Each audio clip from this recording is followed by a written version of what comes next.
You know, of course this is the coldest morning of the season, but gotta have a clean car. Oh yeah, this will be fun.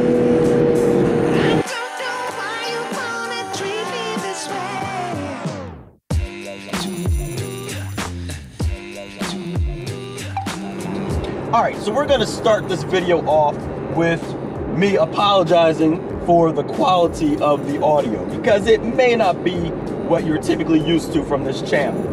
I don't have all of my camera gear set up. This is going to be kind of impromptu, where we're kind of running and gunning it today. So if we get some good audio out of it, well, we'll just be thankful for that.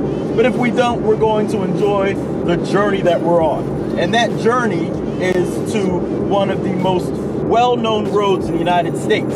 It's in Tennessee, just outside of Alcoa, Tennessee, and it is called the Tail of the Dragon. Now, what makes the Tail of the Dragon so interesting for people is that it is an 11-mile stretch of road that, well, it has 318 curves in it, like the tail of a dragon. It's crazy. Now, yeah, it could have been called the Worm, or, you know, I don't know, I can't even think of anything else that would be curvy and a lot less scary than a dragon. But it's called the Tail of the Dragon because those curves, from what I understand, is pretty dangerous. Now, I've never been on the Tail of the Dragon before, so I'm actually very excited to be heading out there today. But, yeah, from what I understand, it's pretty dangerous, and I've even heard that during the peak season, there could be upwards of 2 accidents a week on that road. So, sounds fairly dangerous, especially for a road that's in the middle of nowhere up in the mountains that is not a heavily traveled road. Now, to add a little more spice to the danger factor, they actually have a helipad out there. Crazy, right? But the helipad is out there because of the accidents that have happened over the years. And so they've had to medevac people out of there. Problem is, if you get into trouble there, such as an accident, it's my understanding that the closest emergency help is 30 to 40 minutes away, okay? Then the closest hospital or emergency room or what have you is like an hour away. So bottom line is, you don't want to hurt yourself out there. So we're going to have an even head. We're going to be cool. We're going to be collected. We're going to have fun. But we're going to make sure that, you know, we're not doing anything too crazy or what have you. I forgot to say this earlier. I'm Chris from AutoAcademics, and I'm taking you on a drive of the Tail of the Dragon.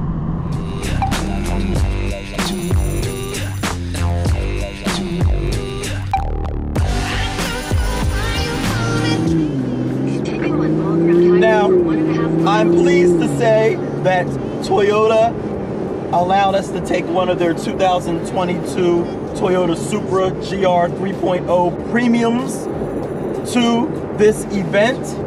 So we've got a nice riding car, great car for a drive like this. But this isn't going to be the only car that we'll be able to drive there.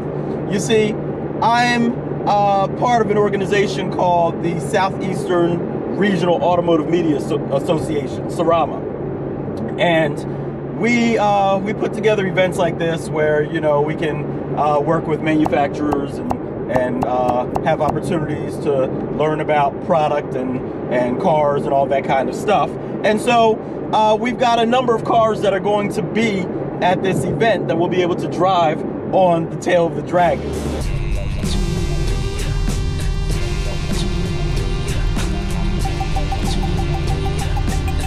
Oh, nice.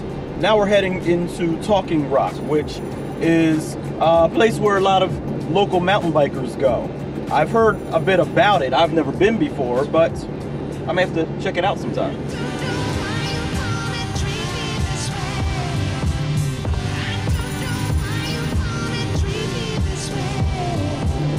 Just made it to Tennessee. Man, I sure hope it doesn't rain while we're out here. Only thing worse than cold is cold rain. or snow.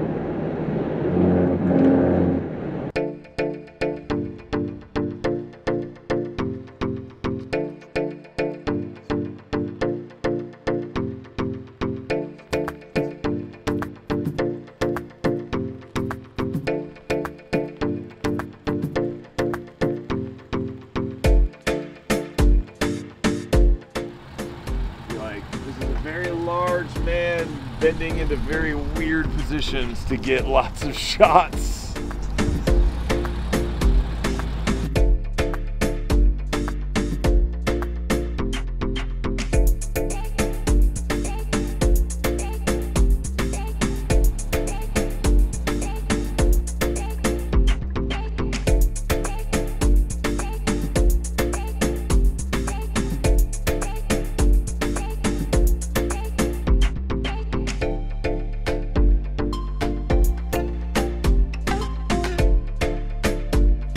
Tail of the Dragon and the Foothills Parkway. Each car has a dot on it in the lower left part of the windshield, and each dot represents a drive route. Orange dot is the Tail of the Dragon, green dot is the Foothills Parkway. You'll be tested later on that, ladies and gentlemen. All right, everybody got that?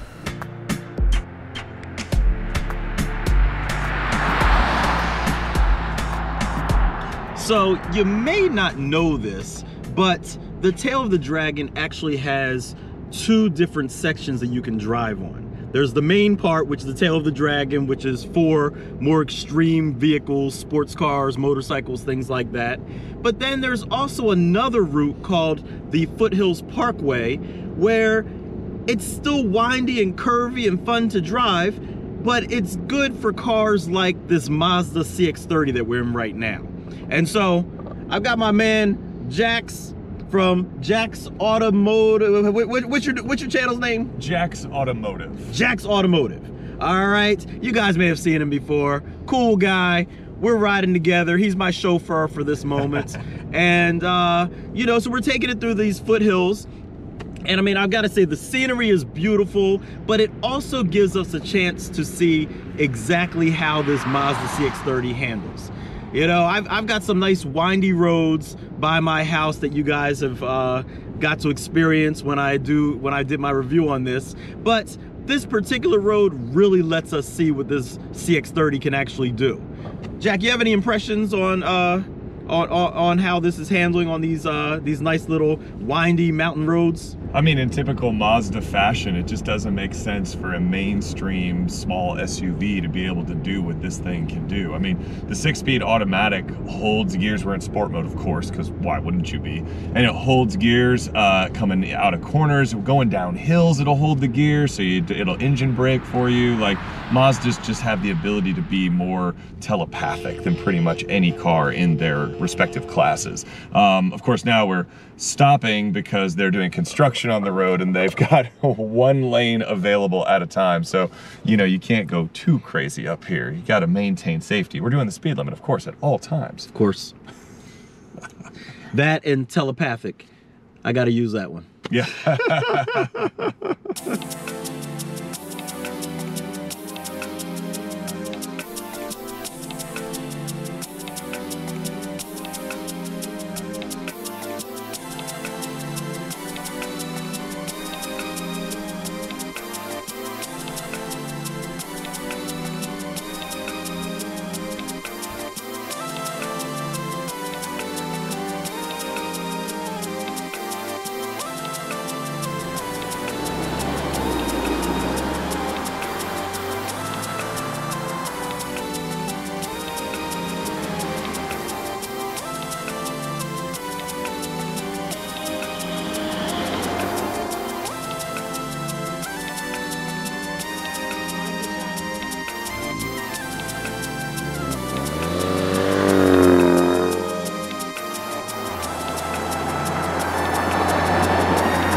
So now I'm making it toward my first drive on the Tail of the Dragon.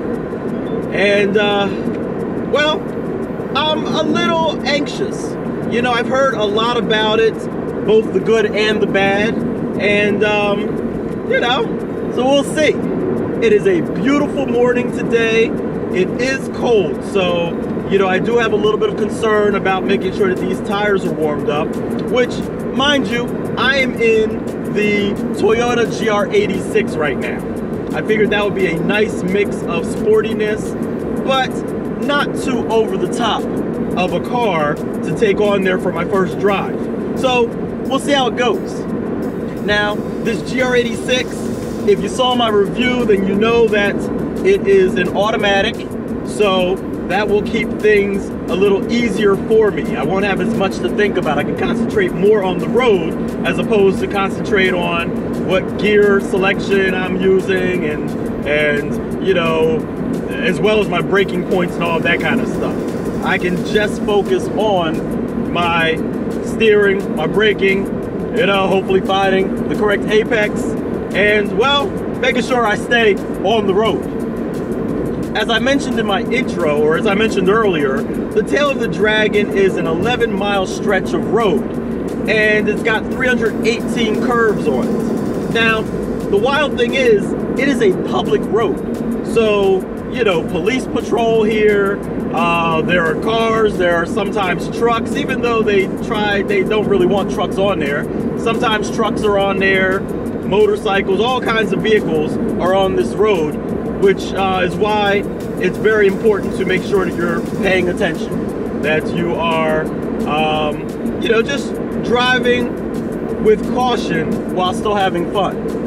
Right now, as I head toward the entrance of the Tail, the speed limit is 50 miles per hour, but it's my understanding, and I'll have to make a note of it once I get there, that you know, once you get to the Tail and to the more twisty stuff, the speed limit drops down to 35, possibly 30 miles an hour. So, you know, it should be rather interesting to see how this GR86 handles that. Wow, there are even bicyclists out here.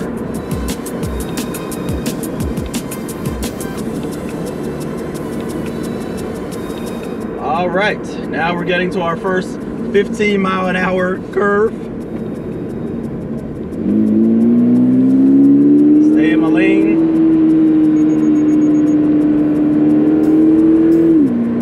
Some of the safety equipment on this GR86 is starting to freak out a little bit. Object detected. Woo! This is a sharp one. Okay, I see you.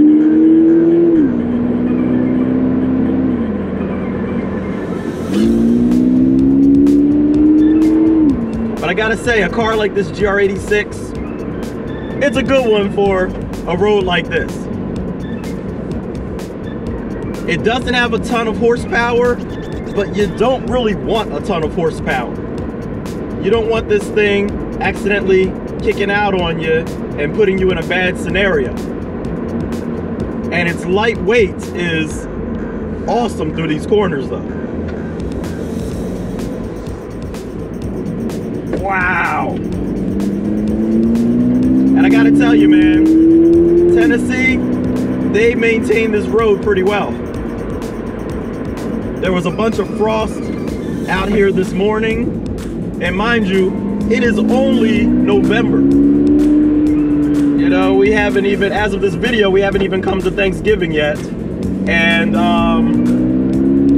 but there was quite a bit of frost on the road this morning. The temperature was 29 degrees when I got up. So, you know, conditions were pretty cold, yet they managed to, which I guess what I'm trying to say is that means that they obviously get snow out here. And, but the roads are maintained pretty well. There are little pieces where you can, you know, you get some little divots or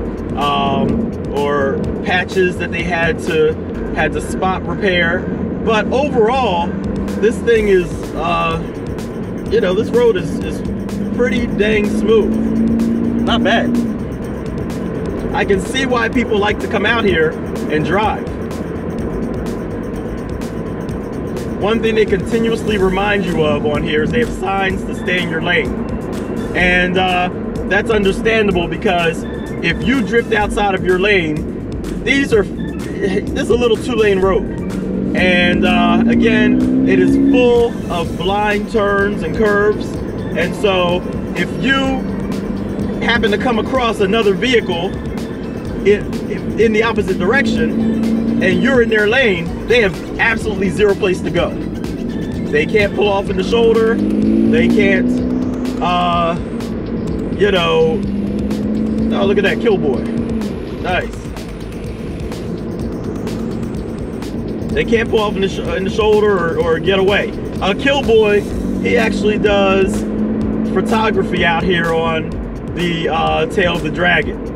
And he's got signs everywhere. I actually saw him online before I even got here.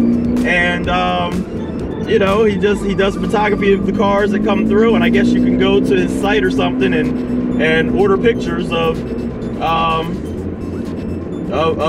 vehicles or what have you, you know, maybe of you going through. It's a pretty cool idea. But anyway, back to this driving route. You've got to stay in your lane. Now we've got little sections like over here where there are some pull-offs that are paved and you can kind of pull off to the side, but most of this is narrow 2-lane, and there's not much that you can do about it. It's wild seeing another, oh, that is this road. So it's so twisty here that you're driving side by side with yourself, with the road. That's crazy. Now, unfortunately, I've come upon a truck. It looks like it's a work truck. It's got, you know, it's construction lights or something at the top. So I'm gonna have to slow down a little bit, I think. I don't know how long I'll have to slow down. I don't know if he, look at that, he pulled over. Wonderful, thank you. And so now I can continue my drive. And that's the whole thing about the Tail of the Dragon, is it's a community of people. Again, this is a public road, so everybody understands that we don't have to be allowed to be on this road and drive in a spirited manner. But because people tend to follow the rules, you know, and they emphasize that you follow the rules, such as not crossing the lines and, you know, staying in your lane and all that kind of stuff, just trying to be safe, then you know, it just makes for a good experience. And so in that regard, that construction vehicle, he knew that, you know, I'm out here to enjoy my drive and that he'd only slow me up. So that's why he pulled over, so that I could keep on by without being tied up behind him. Again, it's a great community of people out here, and you know, really cool.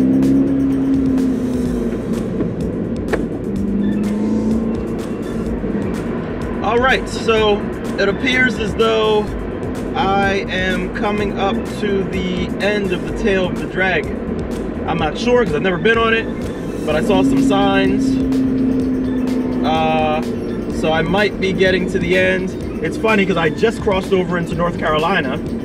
So I am now in the North Carolina part of the Tail of the Dragon. And, well, this has been a very invigorating drive.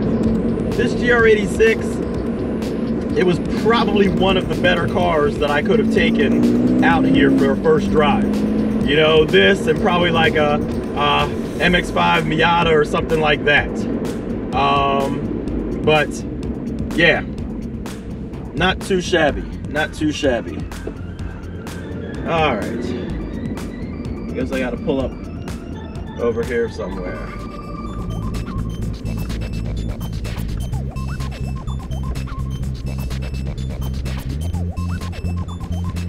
Whew!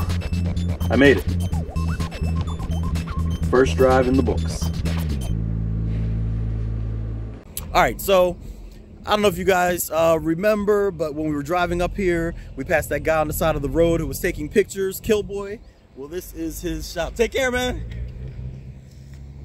The guy from PA that I met in his BMW. Sounds sweet. Oh yeah, but anyway, back to it.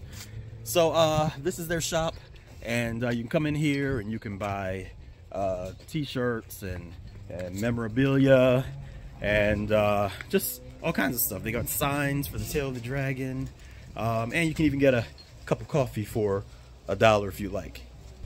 Something else cool about this shop is they allow visitors to write a little message on their wall on the building. As you can see, there are tons of personal messages that people have put on here, and so, you know, we'll have to put a little something from AutoAcademics as well.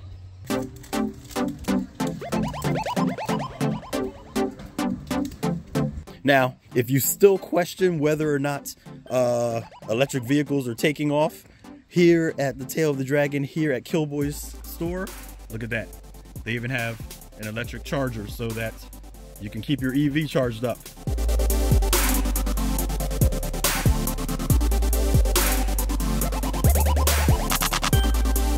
All right, guys, so I hope you enjoyed this first drive with me on the Tail of the Dragon. I mean, I've got to say, it is exhilarating. It is definitely a bucket list item. It's something that if you're in this area of the Southeast United States, or if you just happen to travel here, this is definitely something to take a look at, to check out. And I got a chance to drive some amazing cars. You know, the GR86 was fantastic. The AMG GLE 53, cool car. You know, lots of nice vehicles out here that we got to experience today. And so, as always, if you like this video, give it a thumbs up.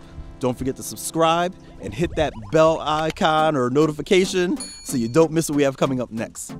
I'm Chris from AutoAcademics. Thanks for watching.